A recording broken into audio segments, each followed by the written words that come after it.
Buenas tardes, buenas noches, buenos días, dependiendo del lugar geográfico en que usted se encuentre.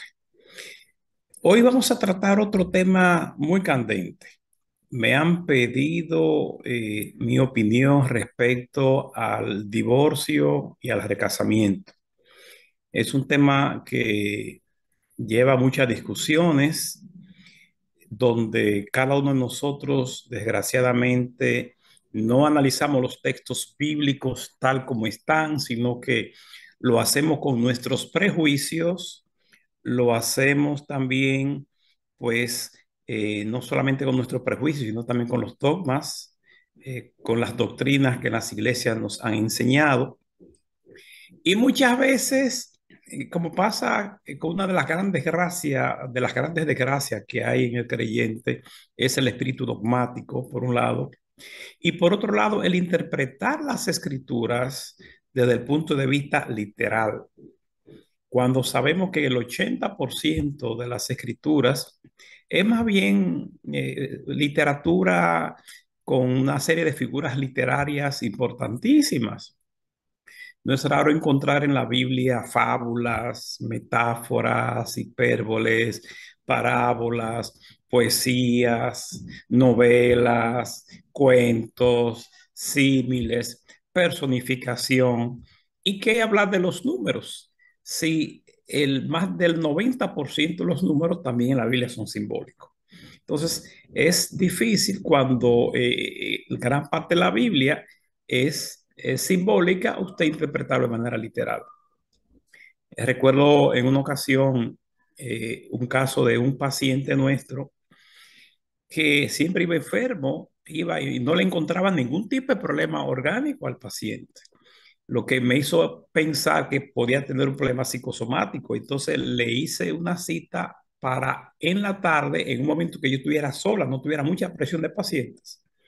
Y cuando investigó el paciente, resulta que es que la esposa lo había abandonado hacía como 3 años, había estado con muchos otros hombres, no regresaba y en su iglesia se le había dicho de que esa era su esposa y que tenía que esperar que ella regresara. Entonces él me decía, doctor, pero si yo sé que vuelve un año, está bien, yo esperaría, pero llevo 3 años, 4 años y no llega. Y entonces, ya usted sabe, no tengo el don de la continencia, ¿qué va a pasar conmigo? Entonces, muchas veces en las iglesias le ponen cargas a los hermanos que no tienen que llevarlas.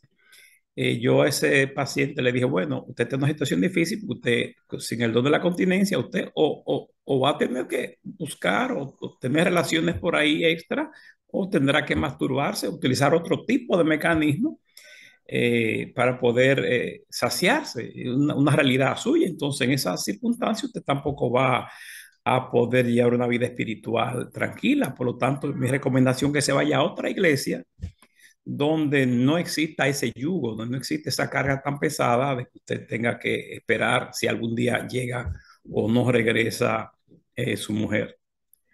Pero el literalismo es tan grande que hasta grandes teólogos de la iglesia, como fue el caso de Orígenes en el siglo IV, un gran teólogo que por interpretar de manera literal las escrituras, interpretó literalmente el pasaje donde decía que si tu ojo derecho en ocasión de caer, arráncatelo. Y según la tradición, Orígenes tenía una debilidad grande que era en el aspecto sexual. Y él decidió amputarse sus órganos genitales para que no sea motivo de tentación. Es decir, que mire, hasta en grandes teólogos ha habido problemas grandes en cuanto a la interpretación literal. Y en estos pasajes de boda, de divorcio, nuevas nupcias, hay muchos pasajes que son realmente eh, para interpretar, que no son realmente literales. Así que vamos a estar hablando hoy sobre matrimonio, divorcio y nuevas nupcias. Este pasaje también que ha sido de una interpretación también interesante, uno de Timoteo capítulo 3 versículo 2 donde nos dice de que conviene pues que el obispo sea irreprensible, marido de una sola mujer, etcétera, etcétera. Esto de que sea marido de una sola mujer también ha creado la percepción en muchas iglesias de que un líder, un pastor, si se ha casado o ha tenido experiencias sexuales con más de una mujer, ya queda totalmente descartado para ser pastor. Pero mire, hermanos y hermanas, amigos, que nos están escuchando, Dios nos puso un cerebro para que nosotros usemos ese cerebro.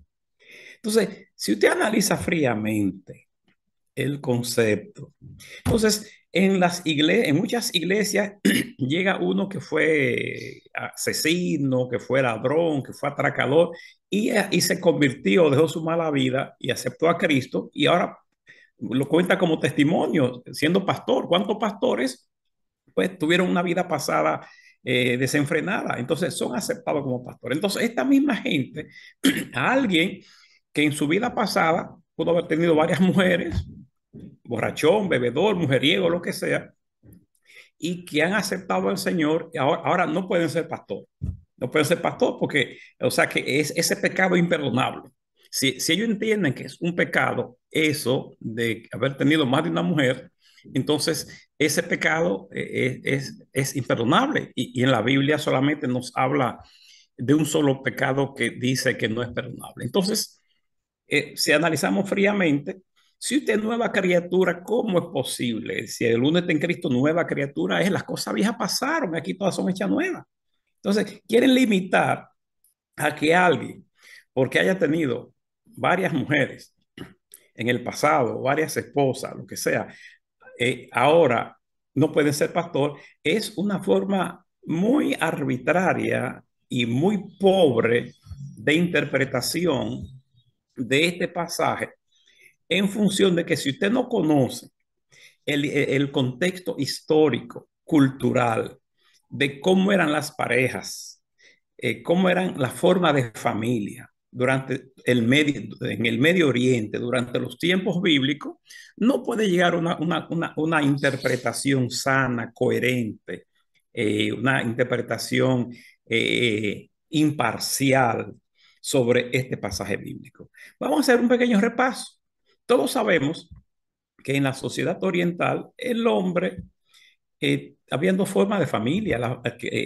Estaba el sororato, donde usted podía tener varias hermanas como mujeres, o varias amigas, o varias mujeres, o el sistema del levirato, cuando le moría un hermano a una mujer, y si no tenía hijos varones, valga la redundancia, usted tomarla como mujer para levantar hijos o descendencia, varones, para garantizarle a esa mujer los terrenos o los bienes del difunto. Entonces vemos desde Génesis con Lamec. Lamec es el primero que toma dos mujeres y por ahí en adelante ustedes habrán visto grandes hombres, Abraham. Van a ver ahí, ustedes van a ver gente, Moisés, veremos a Jacob, que son símbolos de que sin esas personas la Biblia no sería la Biblia que son. Gente con una moral intachable, sin embargo, tenían varias mujeres. ¿Por qué eran mujeriegos? No. Lo que pasa es que en ese entonces también, pues, el mandamiento de multiplicaos, que es el primer mandamiento que aparece en la Biblia, que en Génesis 1:28, se daba el caso que las tantas enfermedades hacían que de 10 embarazos, 7 u 8 terminaran o abortados, o que se morían la mujer durante el embarazo, o que esos hijos murieran cuando pequeños. Entonces, era más fácil para un hombre tener 10 mujeres y embarazar a 10 mujeres que una mujer salir embarazada de 10 muchachos simultáneamente. Eso es lógico, que era más común entonces que tuvieran varias mujeres. ¿Para qué? Para la procreación. Había tantas enfermedades, que ahora desde que el niño nace o desde que está embarazada, medicamentos para la embarazada, para proteger el niño, cuando el niño nace de una serie de medicamentos, vacunas, etcétera, etcétera. Pero antes se morían de parto a cada rato, y el ejemplo de Raquel, Raquel le murió de parto. Y muchos de estos muchachos morían durante el nacimiento, en los primeros años de vida, porque había miles de enfermedades donde no habían antibióticos, donde no había medicamentos, donde no habían vacunas. Entonces, el hombre se veía la necesidad de tener varias mujeres para garantizar que si de 10 que embarazara, aunque sea 2 o 3 muchachos, pudieran nacer. Y eso era lógico que sí. Entonces, en ese contexto, es que se ven los hombres con varias mujeres. Incluso la mujer en ese entonces era un objeto en que el hombre la compraba a través de un dote. Se le daba un dote al padre de la muchacha, porque la muchacha en ese entonces tenía dos dueños. Primero el papá y luego cuando ya el papá la vendía al marido. Pero en esa relación con el marido era una relación no de amor, de pasión, no era una relación de amor, sino era un negocio, un contrato en que yo te doy comida y vestido y tú me das hijos en ese contexto. Y estas uniones eran realmente un contrato particular entre dos familias. No existía por el medio, ni había ni un sacerdote, ni un pastor, ni un rabino, ni nadie que interviniera en ese contrato, sino que el matrimonio como lo conocemos ahora viene después del siglo IV en adelante, cuando la Iglesia Católica nota que habían grandes negocios diariamente, porque había que comprar a esta muchacha y que por ese dinero que se daba no se pagaba impuestos.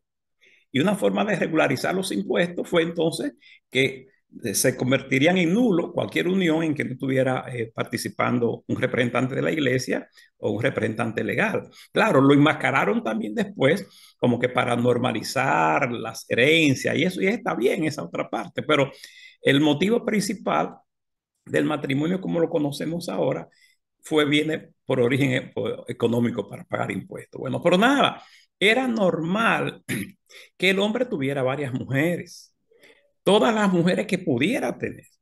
Entonces, cuando llegamos al siglo, en los tiempos de Jesús, aunque ya había disminuido significativamente esa práctica, bastante a veces había disminuido, pero todavía habían hombres con varias mujeres. Entonces, el escritor aquí, a la carta de Timoteo, está diciendo que para ser líder debe tener solamente una mujer simultáneamente, es decir, no tener más de una mujer simultáneamente, para tener tiempo, ¿para qué? Para dedicárselo a la obra, dedicárselo a la iglesia. Es decir, que entender que ese pasaje de María una sola mujer, que haya tenido una sola mujer en toda su vida, es una ignorancia total de los tiempos y la cultura y la costumbre de los tiempos bíblicos. Es decir, aquí lo que se está hablando, reitero, es tener una sola mujer simultáneamente en una época en que era normal que los hombres tuvieran varias mujeres, aunque reitero, ya en los tiempos de Jesús había disminuido bastante, pero todavía estaba y se le estaba restringiendo a los líderes, no a las personas común y corrientes, sino a los líderes para que tuviera más tiempo para dedicarle a la obra.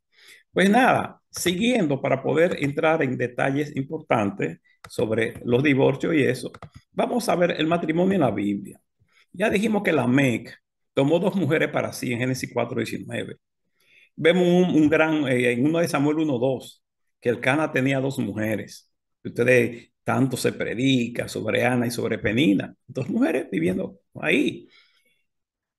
A veces la forma de escogencia de las mujeres variaba también.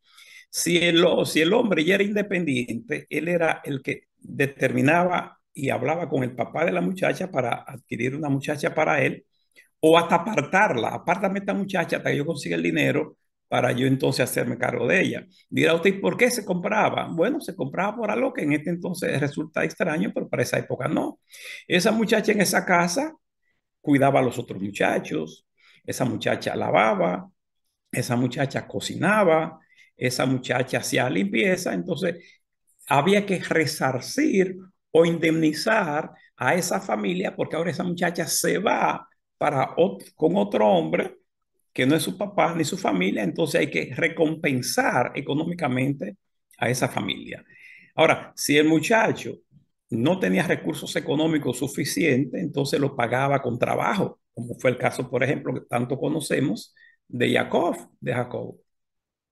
Muchas veces si el muchacho todavía no era independiente, entonces los padres del muchacho era que se encargaban de escoger a la pareja o a la muchacha. Y tenían ciertos reglamentos. Por ejemplo, si ven que la muchacha caminaba muy altiva, entendían que esa muchacha no le convenía a su hijo porque entendían que era muy altiva. ¿Sí? O si esa muchacha tenía arruga, ellos decían que esa muchacha entonces no tenía la fe suficiente en Dios y que estas arrugas eran producto de las preocupaciones del diario vivir. Incluso Yeshua hace referencia a eso cuando dice que viene a buscar una iglesia sin mancha y sin arruga, es decir, una iglesia sin arruga, una iglesia que no esté preocupada en el diario vivir, sino que esté preocupada en el Señor. Entonces, esos son algunos de los formatos de la escogencia de las muchachas, pero muchas veces incluso el muchacho ni siquiera sabía quién era la muchacha. A veces el muchacho sí, si le gustaba, sí. A la mujer no le importaba, o sea, si el hombre le gustaba o no le gustaba a la mujer, eso no importaba, porque la mujer era un cero a la izquierda en ese entonces, en esa época tan desgraciada, diría yo, para las mujeres, que no podían tomar decisión, sino que eran negociadas por su padre. El único caso que yo veo en la Biblia de una mujer que dice que sí, que se enamoró de su marido, fue el caso de Mijal, la hija de Shaul, que se casa con David. Pero en otros casos son los padres los que deciden sin ni siquiera los muchachos saber a quién están buscando. Como el caso, por ejemplo, de cuando salen a buscar mujer para Isaac. Salen a buscar mujer para Isaac, se le envía el dote, la cantidad de oro y plata y joya que se le lleva a la familia de Isaac, como está en Génesis 24:53 y en Génesis 24 del 2 al 7, por ejemplo, habla sobre eso. E incluso vemos que Isaac ni siquiera la conocía y que se la buscan y mire cómo termina Génesis 24:67. Y la introdujo Isaac a la tienda de su madre Sara y tomó a Rebeca por esposa y la amó. Es decir, se la buscan, se la compran, se la llevan a la casa y la toman como mujer. O sea, ahí no hay tampoco ningún ceremonial ni nada. O sea, que aquí la Biblia no habla de ningún tipo de ceremonial, ni en ese entonces existía ese tipo de ceremonial. Agar. Agar es la que le busca mujer a su hijo Ismael, según Génesis 21:21. Y ya dijimos de los dotes o del dinero que tuvo que pagarle, en este caso trabajando, Jacob a Labán por Raquel. Y si usted va a encontrar eso en Génesis 29, del 1 al 30, usted conoce la historia de Raquel, conoce la historia de Lea, etcétera, etcétera. Pero el rey Shaul decide con quién va a casar a su hija Merab o Mijal en 1 de Samuel 18:17. Ustedes lo conocen con el caso del gigante y a David, que si lo vence le da a su hija. Pero la mujer, repito, reitero, era una pertenencia del hombre. Mire cómo dice Éxodo 20:17.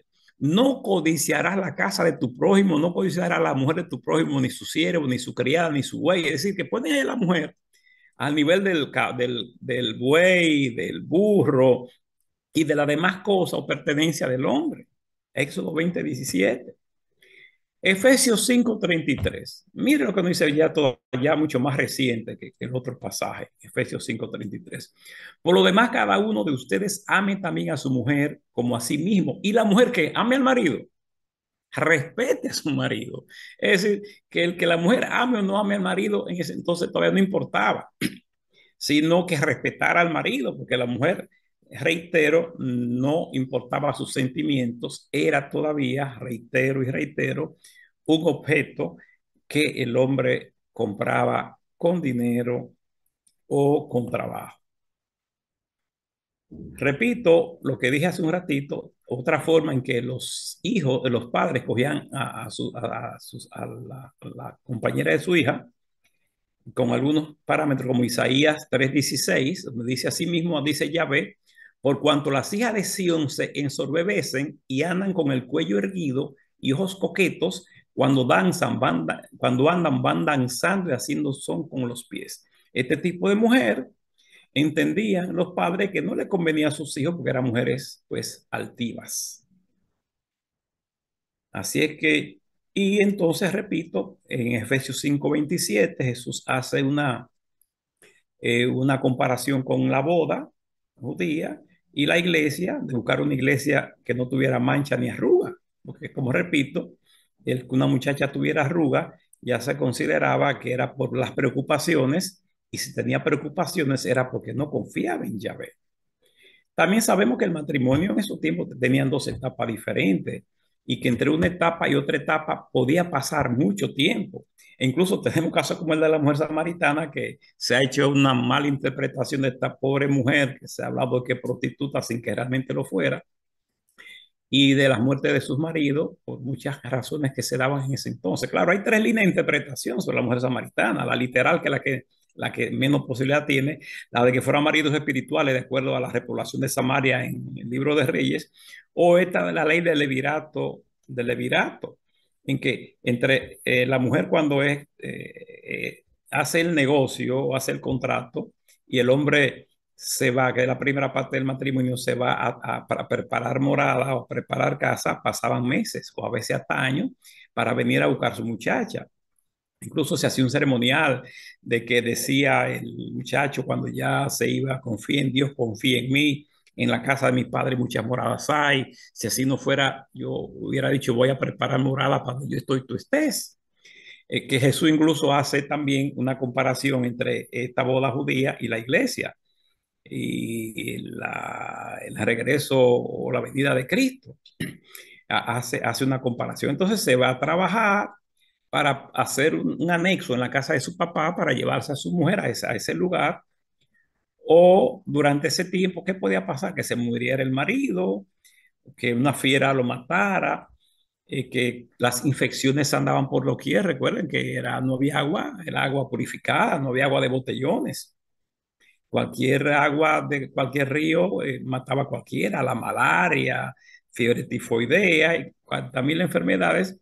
Podía ocurrir que ese hombre se muriera en el periodo que iba entre el compromiso y el matrimonio en sí, de tener relaciones sexuales. Muchas veces quedaban viudas las mujeres sin haber tenido relaciones sexuales en ese periodo de tiempo. Eso es una de las teorías más importantes, más concurridas sobre la mujer samaritana, pero de eso hablaremos en otra ocasión. Entonces, eh, las mujeres quedaban libres por muchas razones también, aunque eran objetos, pero había algunas excepciones en las que ellas podían quedar libres. Por ejemplo, en Éxodo 21, 10 y 11, si tomare para él otra mujer, no disminuirá su alimento, ni su vestido, ni el deber conyugal. Y si ninguna de estas tres cosas hiciere, ella saldrá de gracia sin dinero. Es decir, que si el hombre tomaba, además de una mujer, otra mujer, para poder garantizar a la primera comida y vestido, este hombre, ahora que tiene una nueva mujer, no puede disminuirle ni el vestido ni la comida a la otra, y si lo hacía, pues podía, si quería poder seguir. Incluso la situación para las mujeres fue tan difícil una vez, que si estábamos en un lugar, una pareja, y era, por ejemplo, un pastor de ovejas, y no había comida en esta zona y tenía que desplazarse a otro lugar para buscar comida para sus rebaños, y en aquel lugar que se iba, encontraba sus hormonas se le subían y encontraba alguna mujer, tenía dos alternativas: o pagarle por un servicio sexual, o tomarla como mujer y regresar con ella entonces a su casa cuando volviera a su casa. ¿Qué cree usted que mejor quería la mujer principal o la primera mujer? Que le pagara algo, o sea, que le diera una ovejita o le diera un dinerito a una prostituta, y que la prostituta se quedara por allá, a llevarse esa mujer a su casa, porque al llevarse esa mujer también a su casa, ¿qué va a pasar? Que el niño, cuando tiene un juguete nuevo, juega más con el juguete nuevo.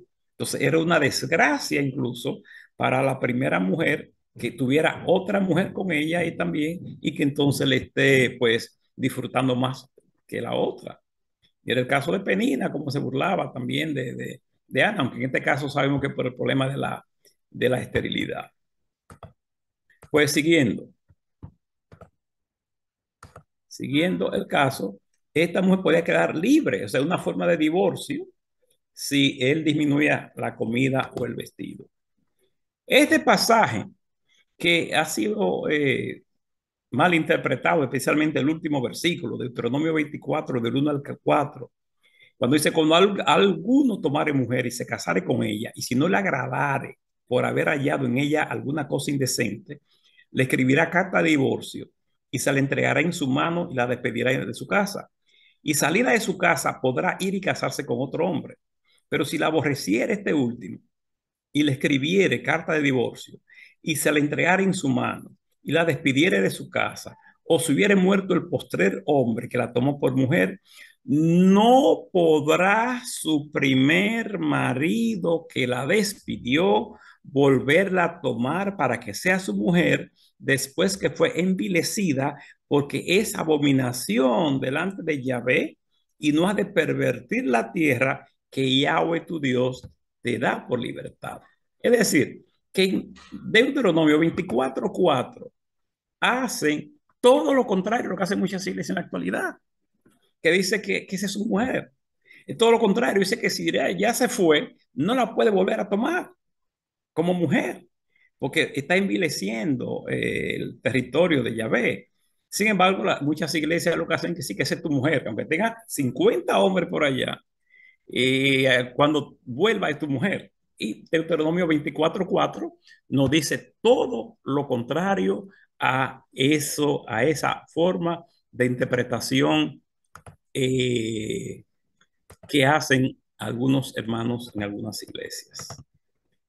Ahora bien, vámonos al tema ya hablando de Deuteronomio 24, del 1 al 4. Y es que el tema del divorcio de los evangelios comienza con una pregunta de los fariseos a Jesús. Quieren saber en qué casos un hombre puede divorciarse. Jesús responde que nunca. Esta frase hoy es en la base de la doctrina matrimonial de muchas iglesias evangélicas, incluyendo la iglesia católica. ¿Por qué Jesús asume una postura tan rígida para responder? Hay que ver cómo era el divorcio en los tiempos de Jesús. Hay algunas diapositivas aquí que yo estoy tomando con permiso del doctor Ariel Álvarez, cortesía del doctor Ariel Álvarez. En Deuteronomio 24:1 nos vemos que existía la posibilidad del divorcio y Moisés lo había autorizado. Si un hombre se casa con una mujer y después descubrir en ella algo que no le agrada, le escribirá un acta de divorcio, se le entregará y la despedirá de su casa. Esta ley de Moisés, contrariamente a lo que se cree, era favorable a la mujer porque establecía que debía haber un motivo para el divorcio. Debía redactarse un acta, debía entregársela a ella para que tuviera un resguardo, debía dejarla libre y enviarla a su casa. No puede retenerla ni venderla como esclava, a diferencia del padre, que sí podía venderla como esclava a la mujer, desgraciadamente. Ahora bien, aquí hay un problema con este pasaje de Deuteronomio 24:1. ¿Cuál es el problema? La palabra algo. ¿Qué es algo que no le agrada? ¿Qué es lo que es ese algo? Entonces, en base a eso, hubo dos líneas de interpretación o dos escuelas diferentes de interpretación sobre ese algo. Una es la escuela de Gilel el Viejo, que le da una interpretación liberal, perdón, y la escuela de Shammai, que le da una interpretación estricta. En los tiempos de Yeshua se discutía esos dos tópicos. Es decir, para Gilel, algo indecente o algo indebido era también que la mujer pudiera coquetear a otro hombre, ¿verdad? Pero si una mujer cocinaba, le quedaba mala comida ese día, si la mujer había engordado, si la mujer cocinó tarde, si la mujer cocinó sin sal, cualquier cosa era cualquier cosa y por cualquier cosa esa podían darle carta de divorcio a la mujer. Mientras que para Shammai no, ya Shammai entendía que era solamente si había pues algún tipo de inmoralidad sexual que se le podía dar carta de divorcio. Quien daba carta de divorcio era el hombre a la mujer, no la mujer al hombre, sino el hombre dándole carta de divorcio a la mujer, con una situación interesantísima, y es que cuando le daban carta de divorcio, la mujer se iba con una mano adelante y una detrás. O sea, la mujer tenía que dejar todo, hijo, todas sus pertenencias e irse sola.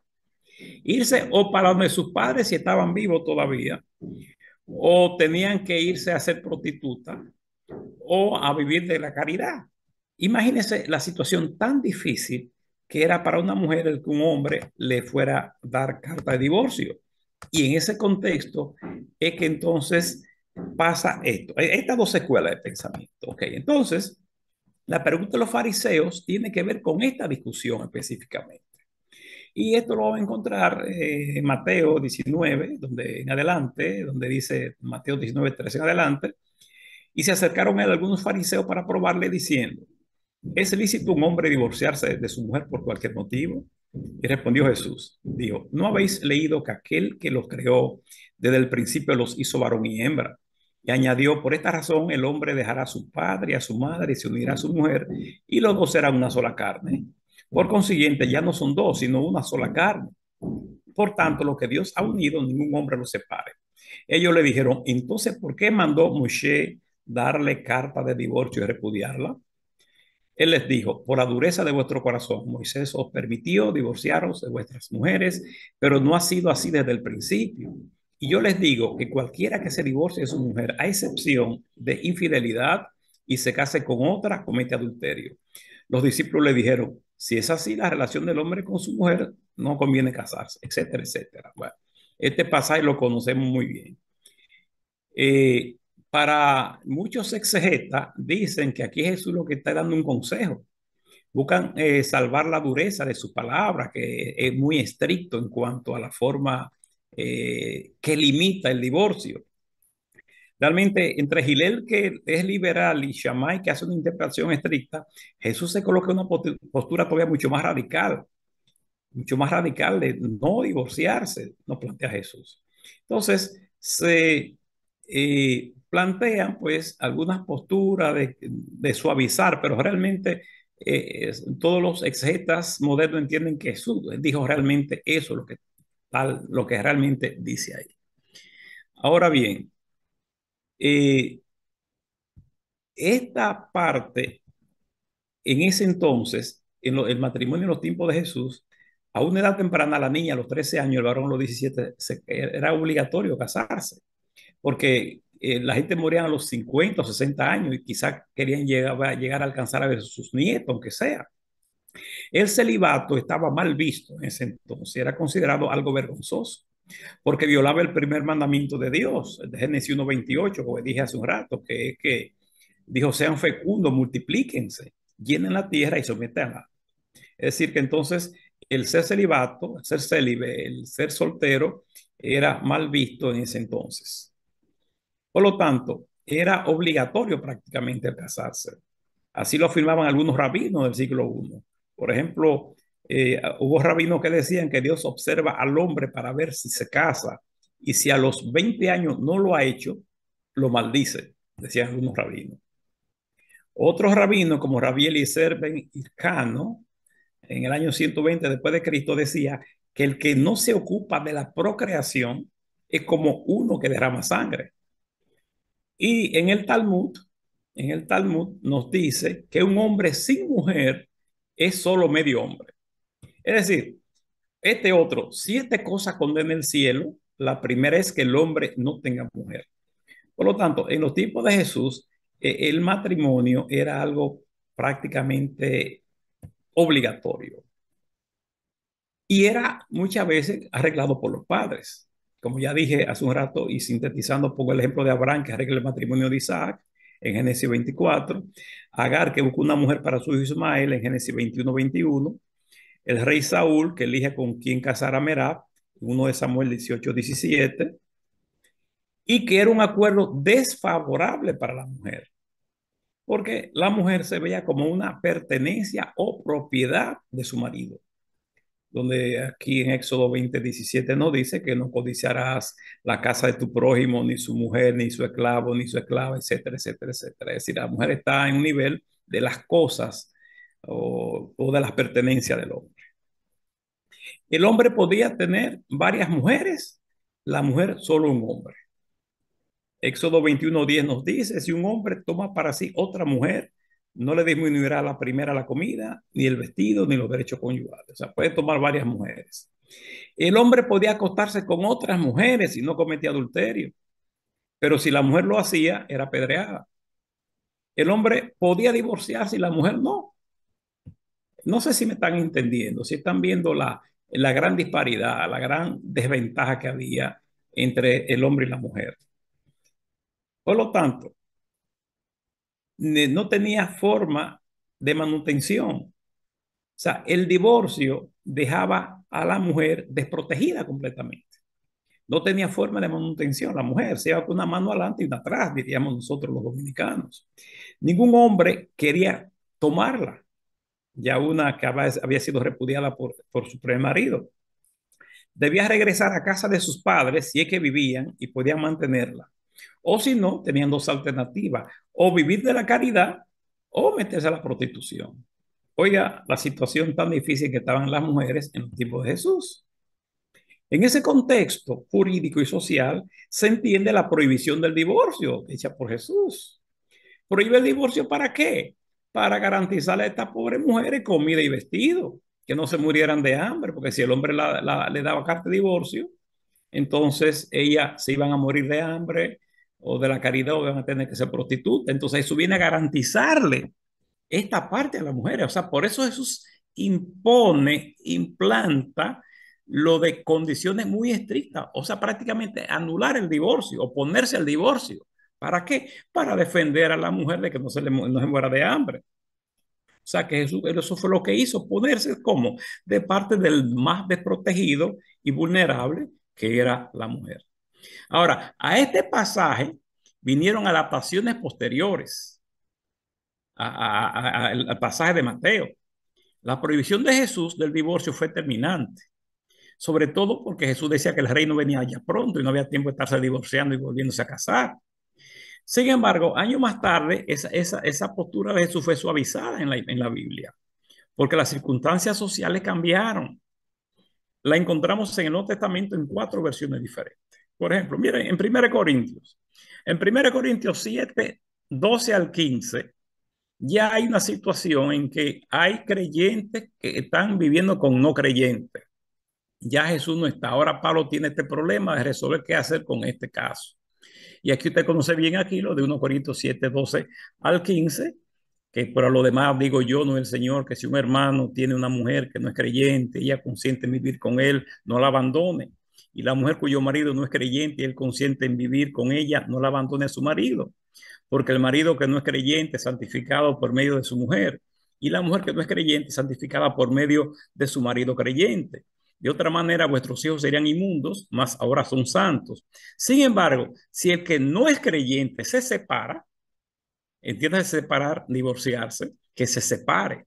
En tales casos, el hermano o la hermana no están obligados, sino que Dios nos ha llamado para vivir en paz. Es decir, que en este pasaje, si el no creyente decide irse, que se vaya, porque el matrimonio es para vivir en paz.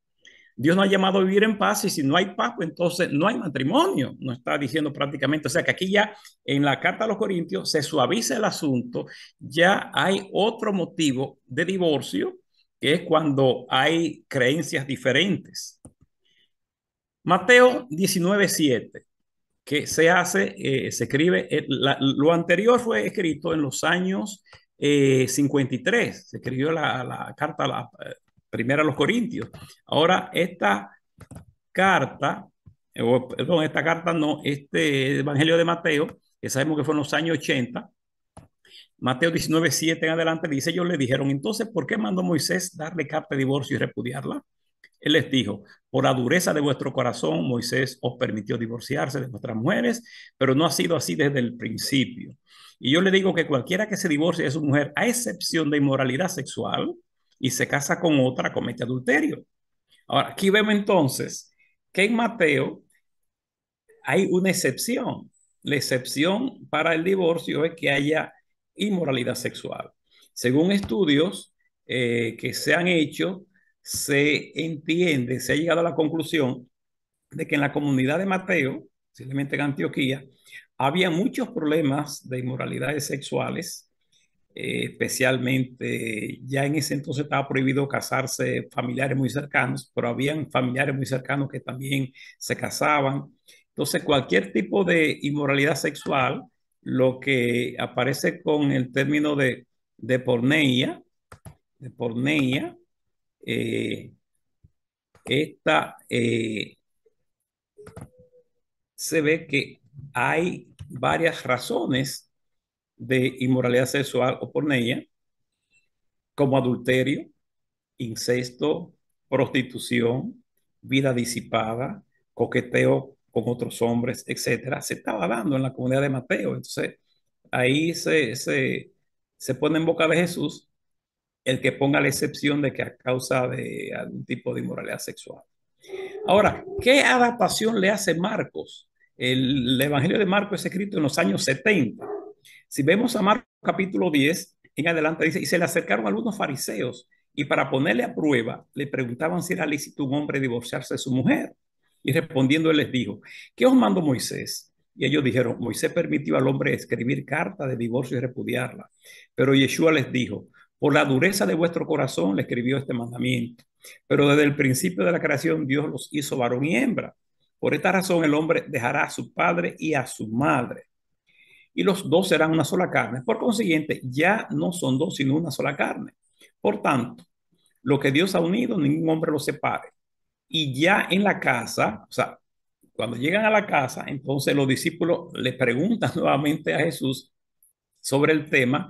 Y entonces en Marcos 10:11 dice, y él les dijo, cualquiera que se divorcie de su mujer y se case con otra, comete adulterio contra ella. Y Marcos 12 dice entonces, 10:12, y si ella se divorcia de su marido y se casa con otro, comete adulterio. He querido subrayar estos dos últimos versículos porque, mire, la Biblia, hermanos y hermanas, hay que analizarla, no nos manda a leerla, nos manda a escudriñarla. Y cuando estamos estudiando los evangelios, hay que ir comparando los evangelios uno con otro. Y teniendo en cuenta en qué época se escribió, quién se escribió primero, por ejemplo, el Evangelio de Marcos en los años 70, de Lucas y Mateo en los años 80, el de Juan, que fue más o menos en los años 100. Vamos a hacer un pequeño énfasis en estos últimos dos versículos, Marcos 10:11 y Marcos 10:12. Marcos 10:11, ¿qué nos dice? Repito, cualquiera que se divorcie de su mujer y se case con otra, comete adulterio contra ella. Ahora bien, es decir, según Marcos, Jesús no condena el divorcio aquí, sino el volverse a casar.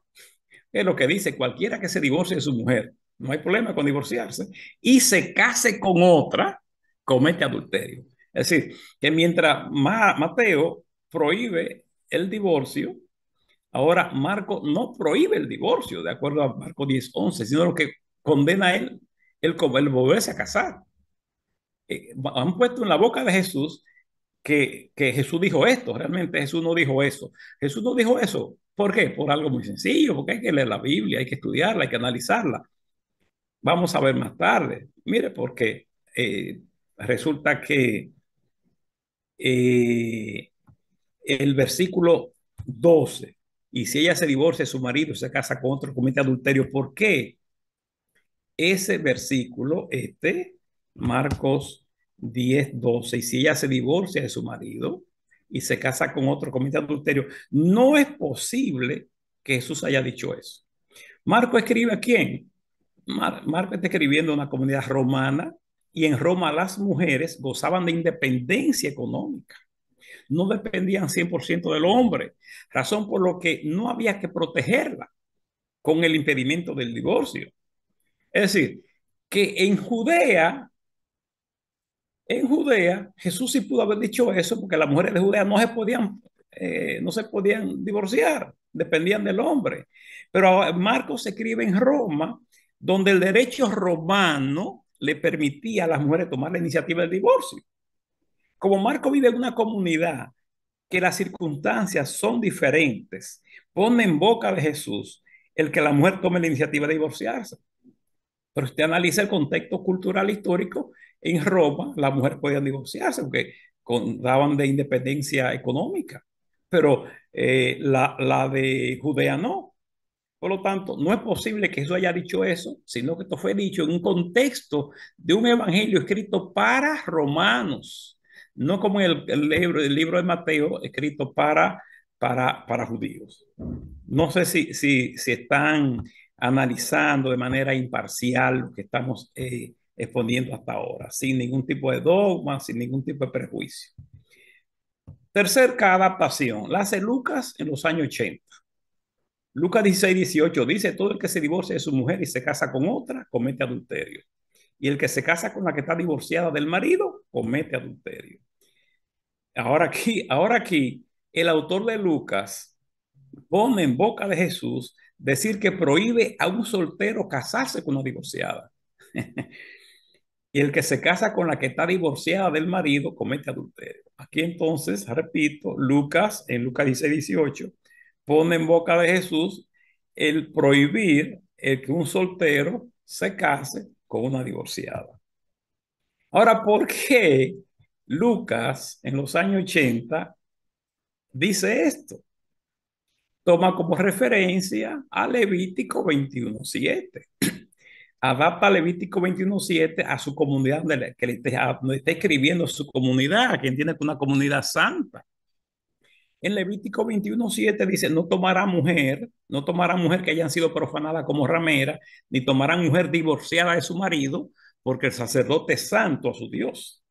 Lucas extiende a toda su comunidad la consagración como si fueran todos sacerdotes. Entonces, por eso aquí en Lucas pone en boca de Jesús que Jesús dijo entonces que un soltero no casarse con una divorciada. No sé si va, si me, si van, si me llegan, como voy. En resumen, en el año 30 Jesús prohíbe absolutamente el divorcio.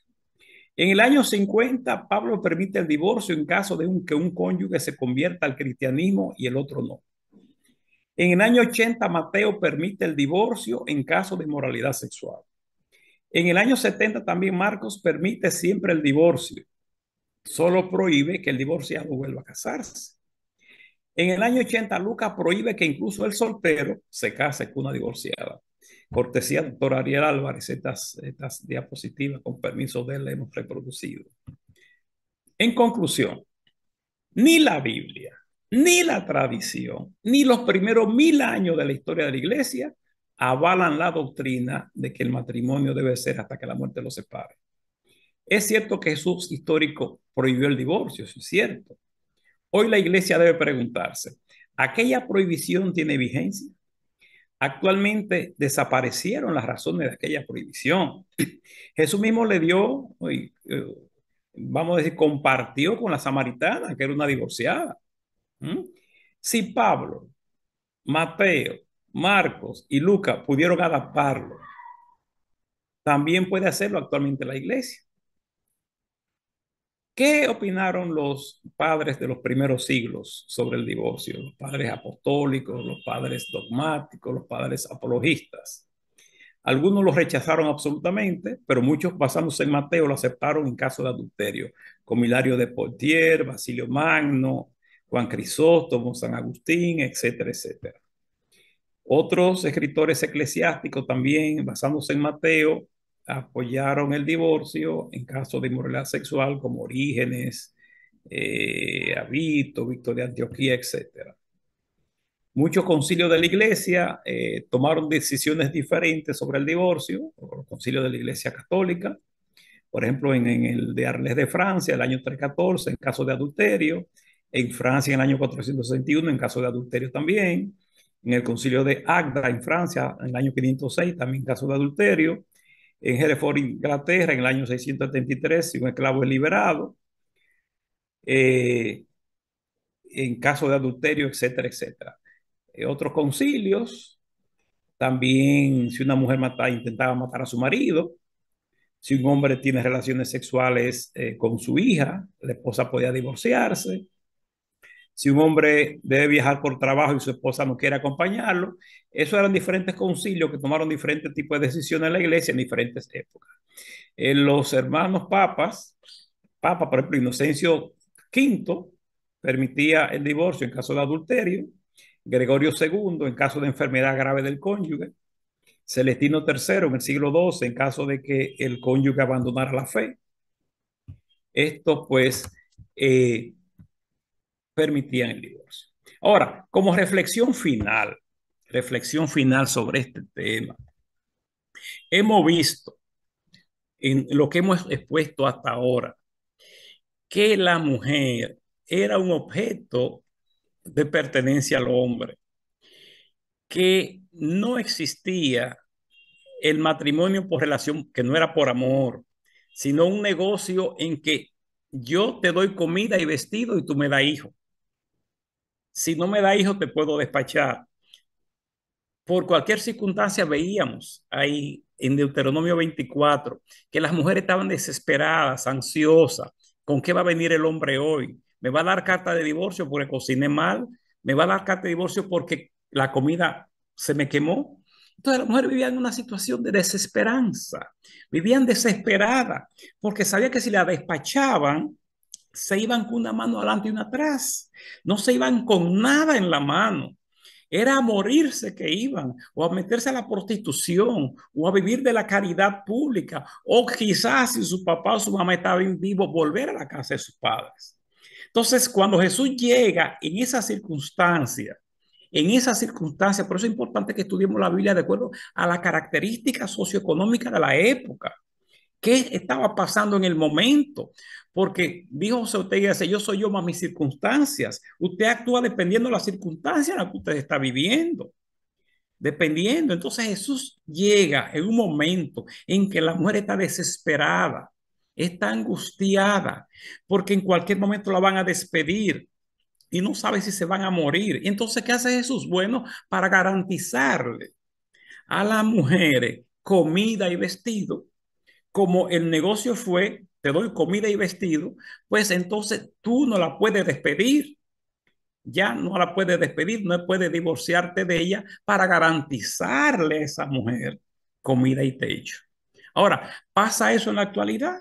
No. Las mujeres en estos tiempos, cuando se divorcian, toca la mitad del dinero. Ya las mujeres trabajan.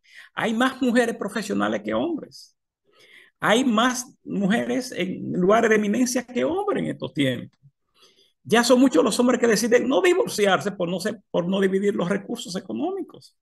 Es decir, que la mujer en estos tiempos, si hay que divorciarse, no hay que garantizarle nada porque le toca la mitad de los bienes, que no ocurría en los tiempos de Jesús. Entonces, y las características o las circunstancias del matrimonio de ahora no fue el de 3.000 años atrás, que era tú me das hijo y yo te doy comida y te doy vestido. La relación para uno ahora casarse por amor. Entonces, si la razón es por amor, si Jesús viniera ahora, en estas circunstancias en que estamos, no podemos, hay que analizar la Biblia, no podemos analizarla fuera de tiempo y espacio. Hay que ver a quién está dirigida, la circunstancia en la que está, la cultura del momento. Entonces, la cultura del momento y la situación socioeconómica del momento es diferente. Entonces, si Jesús viniera ahora, la causa del divorcio es si no hubiera amor. Si no hay amor, entonces ya ahí la cosa sería diferente en estos tiempos. ¿Cuándo no hay amor? Si el hombre golpea a la mujer o la mujer al hombre, ahí no hay amor. Ahí ese matrimonio no funciona. Si uno del otro adultera, tiene otro u otra, ahí no hay amor. Ahí hay razón realmente para un divorcio. Si el hombre no mantiene a la mujer y todo lo gasta en la calle, por ejemplo, y ella no está trabajando, ahí no hay amor y los hijos están pasando hambre. Si el hombre abandona a la mujer o la mujer al hombre, ahí no hay amor. Y si no hay amor, entonces no hay razón de estar obligado a estar juntos, como este pobre hombre, este pobre paciente que tiene 4 años esperando a su mujer que no llega, pasando hambre, lavando la ropa como él pueda, cocinando cuando puedo, comiendo donde él quiera. Y la mujer de aquí para allá, cuando Deuteronomio 24, 4 nos dice que no debe venir a tomar, ese pobre hombre está con una carga terrible arriba, cuando la palabra dice que mi yugo es ligero y mi carga es ligera. Entonces, hermanos de nuestras iglesias, estamos poniendo muchas cargas a los hermanos. Estudiemos la Biblia en el contexto histórico, cultural. Las circunstancias han cambiado. No podemos ver de manera literal lo que ocurrió en esa época que no está ocurriendo en estos tiempos. La literalidad ha creado grandes problemas en la Biblia, miles de interpretaciones por analizarla desde el punto de vista literal, sin tomar en cuenta el contexto histórico, geográfico, cultural, social, ambiental, etcétera. Así es que, nada, eh, ustedes, sé que este tema, me vendrán muchas preguntas fuertes, quizá por los medios de comunicación. Hagan las preguntas, pero busquen citas bíblicas estudien el contexto histórico y cultural, entonces hagan la pregunta con una solidez, no de que yo creo, no de que a mí me dijeron, sino en base a los textos bíblicos y lo que está detrás de los textos bíblicos. Hagan un estudio de crítica textual y analicen esos pasajes que hemos visto. Y ustedes verán que realmente nosotros seguiremos unidos en amor, que el vínculo que une el matrimonio en la actualidad es el amor, porque de tal manera Dios amó Dios al mundo, que ha dado su Hijo unigénito para que todo aquel que crea no se pierda, sino que tenga vida eterna. Pero vino Jesús al mundo, no a condenar el mundo, sino para que el mundo sea salvo a través de él. Estudiemos a Jesús, estudiemos por qué Jesús se puso a favor de la mujer, por qué Jesús prohibió en esa época el divorcio para defender a la mujer. Así es que muchos no les gustará este tema, he tomado parte en esta ocasión, siempre lo he dejado abierto los tópicos, pero como han querido escuchar mi punto de vista, y yo entiendo que he hecho un análisis neutral, un análisis bíblico, no de que me dijeron, no de que mi concilio dijo, no de que mi iglesia dijo, no de que mi pastor, mi sacerdote o mi rabino dijo, sino siendo libre, porque la libertad, la verdad es que nos hace libre. Entonces, estudiemos las escrituras con ecuanimidad, con objetividad, con un análisis crítico y académico. Dios me le bendiga, Dios me le guarde y hasta la próxima. Shalom, shalom. Shalom, shalom.